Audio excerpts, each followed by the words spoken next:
Saya Nining Rahayu dari Lembaga Bantuan Hukum Asosiasi Perempuan Indonesia untuk Keadilan Sulawesi Tengah atau LBH APIK Sulawesi Tengah. Lembaga kami fokus pada pendampingan dan pemberdayaan kelompok rentan, khususnya perempuan dan anak korban kekerasan atau perempuan dan anak pencari keadilan. Saya Ririn, saya usia 29 tahun saat ini. Saya representatif muda gender seksualitas dan saat ini saya dipercayakan sebagai direktur dari Gema Lentera Peduli Tadulako Sulawesi Tengah atau biasa dikenal Maleo Sulawesi Tengah. Halo, saya Given. Keseharian saya yaitu Direktur Yayasan Kompas Peduli Hutan atau Komio Sulawesi Tengah. Saya Salma Masri, saya konselor hukum perempuan dan anak. Saat ini saya aktif sebagai tenaga ahli konselor hukum di unit pelaksana teknis perlindungan perempuan dan anak di provinsi. Nama saya Veronica, panggilan akrab saya adalah V. Saya transpuan muda berusia 25 tahun, asal saya dari Sausu, Parigi Mautong. Saya sering dipanggil anak-anak di sini dan juga sama teman-teman di sini Mami Leni. Usia saya 53 tahun dan alamat saya Labuan Panimba. Nama saya Mira, alamat Desa Langaleso, Kecamatan Dolo, Kabupaten Sigi. Nama saya Oka, usia 22 tahun, asal Kota Palu. Saya salah satu anggota dari kelompok Tani Pakakua. Jadi kita fokusnya untuk mengajak pemuda untuk bertani, untuk menggarap lahannya. Karena banyak lahan yang tidur yang tinggal pemiliknya karena memilih untuk kerja di perusahaan.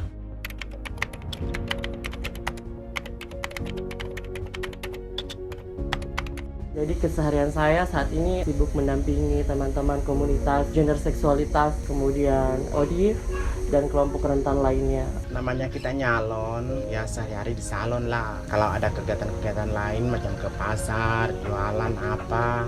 Kalau di pasar itu saya jualan sayur mayor. Kalau di desa itu perannya sebagai ketua kelompok, ya dipanggil begitu aja kalau memang ada undangan. Aktivitas sehari-hari kebun, urus tanaman.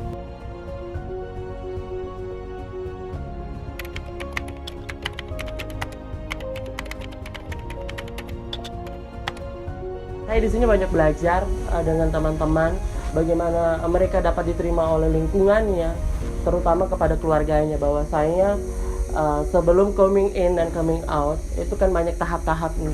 Saya belajar juga dari teman-teman gender seksualitas khususnya di Laka bahwasanya yang pertama adalah kekuatan finansial atau kekuatan ekonomi ketika salah seorang transpuan yang representatif dari gender seksualitas itu mampu secara ekonomi dan bisa memenuhi kebutuhan keluarganya, dia tidak dianggap rendah oleh keluarganya.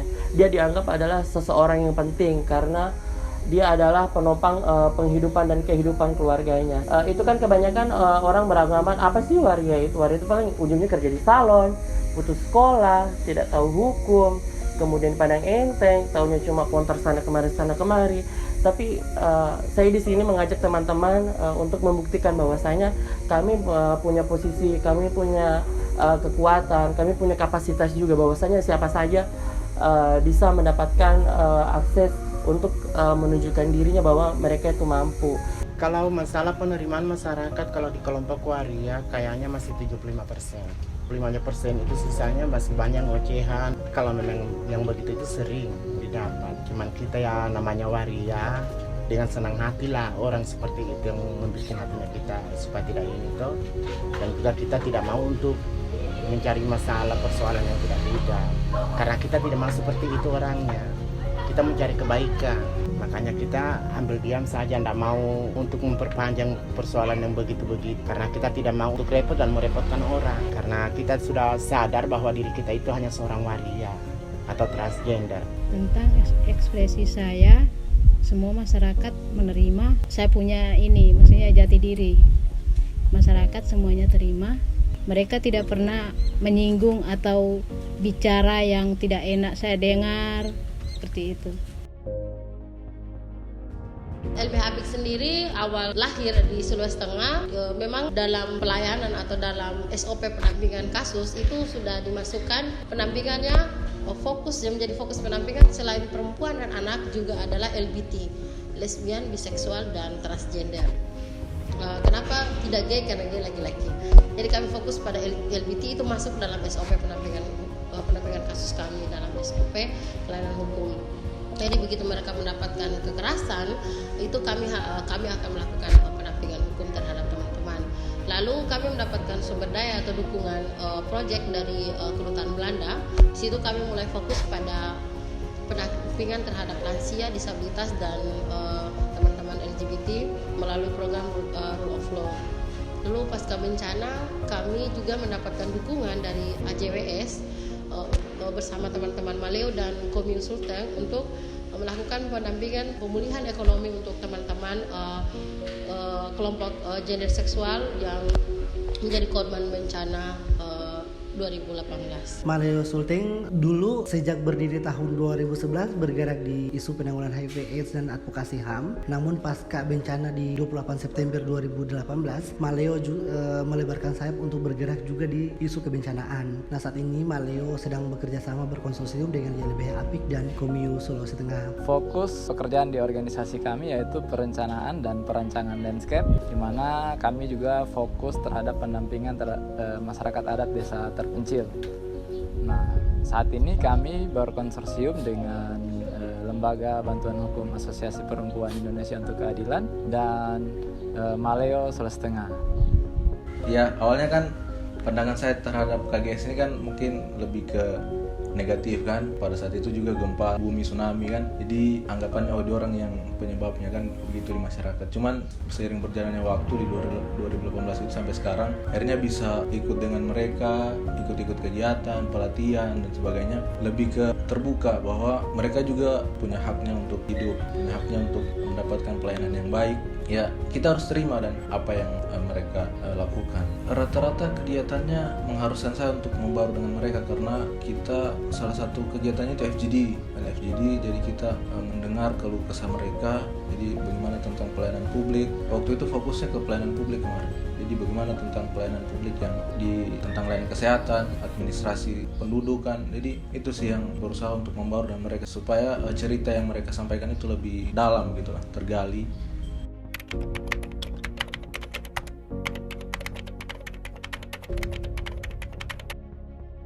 Hak hukum tidak ada kan yang membedakan.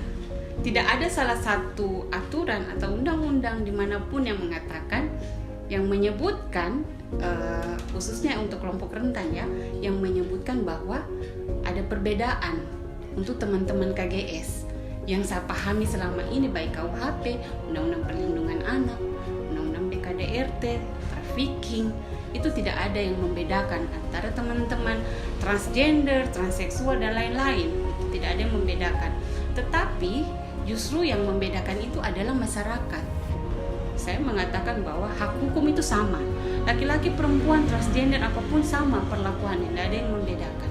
Tidak ada yang menyebutkan bahwa transgender berbeda, lansia berbeda. Mengenai secara eksplisit membedakan kelompok rentan ini tidak ada. Jadi menurut saya semua orang punya persamaan hak di mata hukum, akses hukum yang sama. Yang membuat tidak sama itu adalah pola pikir atau mindset masyarakat, dan kemudian itu berdampak kepada akses hukum, akses informasi ke teman-teman KGS ini.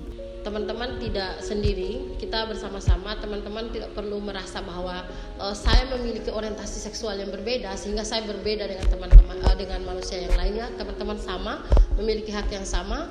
40 hak dasar yang ada dalam konstitusi adalah hak, menjadi hak kita bersama. Jadi jangan berpikir bahwa karena diskriminasi atau karena stigma yang diberikan oleh tetangga, lingkungan dan keluarga bahwa kalian berbeda atau kalian tidak sama dengan orang lain, itu membuat teman-teman down atau membuat teman-teman tidak mau terlibat dalam kegiatan-kegiatan lain, dalam kegiatan sosial, dalam pemberdayaan diri atau dalam diskusi dengan teman-teman sesama KGS, bahwa teman-teman adalah manusia yang sama, punya hak yang sama, bahwa teman-teman punya hak atas perlindungan jika mengalami kekerasan, hak atas pemberdayaan jika menjadi korban bencana, dan lain-lain, hak atas pemulihan ekonomi juga. Ya, teman-teman memiliki hak yang sama dengan kita, sehingga teman-teman tidak perlu merasa bahwa oh saya begini justru saya karena saya seperti ini, biarlah saya begini. Tidak, tapi ada begitu banyak teman-teman yang beragam perbedaan, tidak hanya perbedaan karena orientasi, juga perbedaan karena akses kebutuhan dan lain-lain, itu banyak. Jadi jangan pernah merasa bahwa saya adalah KGS, saya kelompok yang didiskriminasi, tapi kita harus berani mencari teman-teman yang sesama, mencari teman-teman yang berempati dan mau berjuang bersama teman-teman. Maka mari tingkatkan kapasitas, mari belajar bersama untuk pemenuhan hak teman-teman sendiri.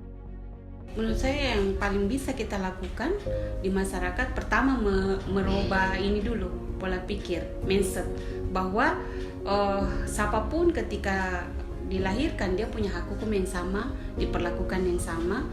Jadi tidak karena hak itu yang sama, tidak ada ruang yang bisa membedakan. Itu pertama. Kemudian membuat orang siapapun, baik itu teman-teman KGS maupun yang bukan KGS, itu membuat mereka melek hukum. Ketika kita melek hukum, kita sadar akan hak kita atas hukum, kita tahu aksesnya kemana, kita tahu mengadvokasi diri kita kemana, sehingga teman-teman KGS ini dia bisa memperoleh hak hukum dan keadilan yang sama. Itu kalau yang terpenting sebenarnya dari teman-teman KGS ini dulu, itu bagaimana membuat mereka melek hukum, tidak malu atau tidak tabu untuk bercerita ketika dia mengalami satu kejadian yang menurut dia itu tidak setara, atau menurut dia itu adalah diskriminasi bagi dirinya dan kelompoknya. Setelah dimulai dari dirinya sendiri, kemudian kita juga bisa memulai dari lingkungan terkecil, keluarga, kemudian masyarakat. Selalu memberikan ke anak-anak kita maupun ke masyarakat luas bahwa hukum itu tidak ada membedakan siapapun dia. Apakah dia mempunyai orientasi seksual yang berbeda, itu cuma persoalan pilihan seseorang. Menurut saya itu, jadi membuat orang sadar hukum atas haknya, terutama orangnya langsung, gitu. Baru kemudian ke orang lain.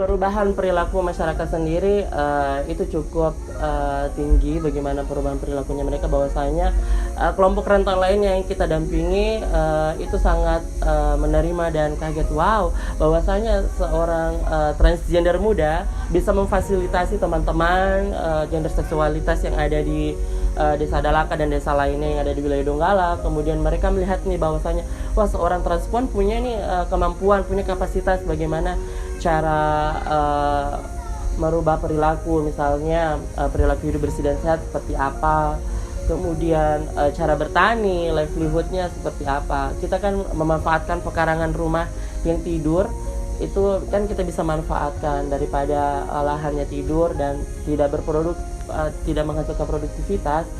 Jadi kami dari konsorsium itu mempunyai inisiatif dan bergerak bagaimana kita dapat membangun lahan tidur tersebut menjadi produktif dengan menanam tanaman musiman seperti rica, seperti tomat, seperti kangkung, sayur-sayuran lainnya. Jadi yang awalnya masyarakat itu sifatnya konsumtif, jadi mereka sifatnya bisa produktif juga. Alhamdulillah ada.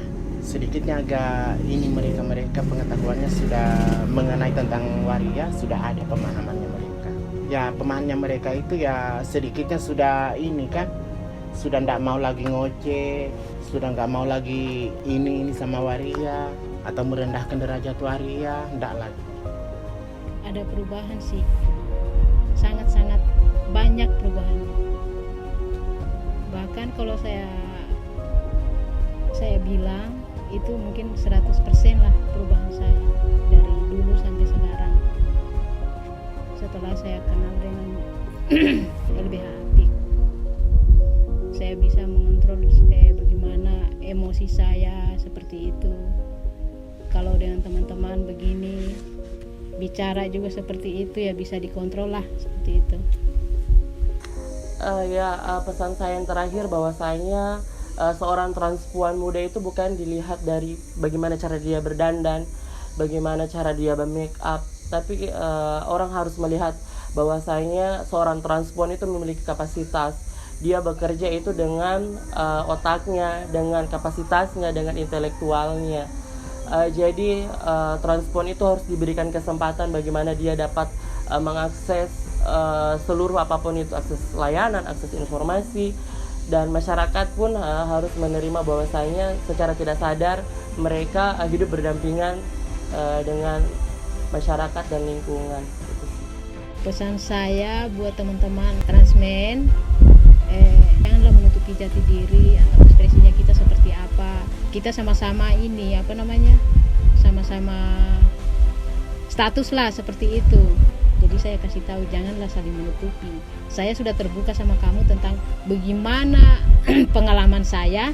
Pesan-pesan untuk teman KGS ya, tetap semangat saja.